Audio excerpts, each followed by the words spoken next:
Hello,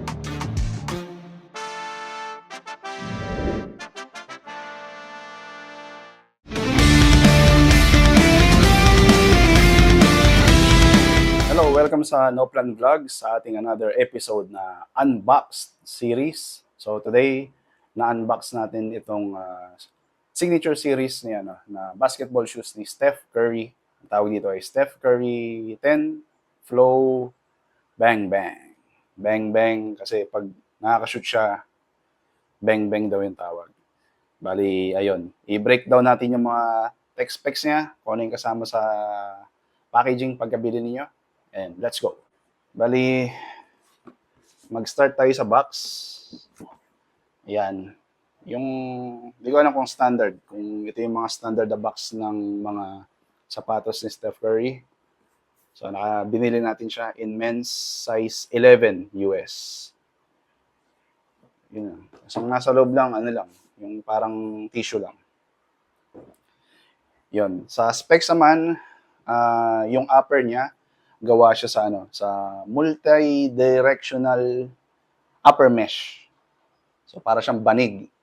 So yun siya. Breathable siya. So pag ginamit niyo siya more than 2 to 3 hours, walang problema, hindi siya mainit sa paa. Tapos yung kanyang laces naman, ano siya, standard na round laces for lockdown. Tapos meron din siyang parang, hindi ko alam kung ano to eh. Parang design lang siya, hindi naman siya kagaya nung sa Jordan 6 na parang lace lock. Hindi siya lace lock eh, kasi gumagalaw-galaw siya. Tapos doon naman sa naman niya, sa bottom part naman niya, ang tawag daw dito ay flow foam ang tawag. So, sobrang lambot niya. Yan. Tapos sa loob naman niya, parang sa loob ng flow foam na yan, meron siyang parang extra long shank ang tawag. So, meron siyang parang shank dyan sa loob, line siyang ganun. Ayan. Kumbaga parang binibigyan kanya ng diving board na experience sa sapatos. Pag tumatakbo ka, ganyan, o tumatalon, tas di mo rin siya nabibend. Dito lang siya sa part na to nabibend. Yung durability naman niya, yung upper, kasi may nakapag-test sa YouTube, ilalagay ko sa description, sa description yung link nung nag-review. Ito matibay siya kasi tinest yung sandpaper test, yung sandpaper test. Ito medyo matibay siya. Ang problema nga lang nung sa ilalim, ito kasi ang ginamit dito na material is hindi naman siya yung mga XDR kagaya ng Nike. Ang gamit nila dito is foam. So siya, okay siya sa indoor, pero pagdating siguro sa outdoor, siya, magagamit mo naman siya pero hindi siya magtatagal ng hindi siya durable sa outdoor, especially sa mga courts natin dito sa Philippines, yung mga covered court natin, madudumihan, it's either dusty siya, tapos magaspang pa ilalim. May nag-test din, sandpaper test nito, itong ilalim ng Curry 10, siya, within 10 seconds, siya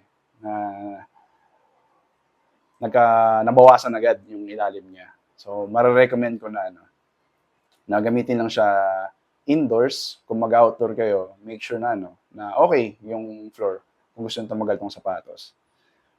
Itong sapatos actually, siya, yung retail price na nilabas to last year is around 9,195. So, nakuha lang natin siya ng Kaya ako siya binili kasi 3,600 ko lang siya nakuha.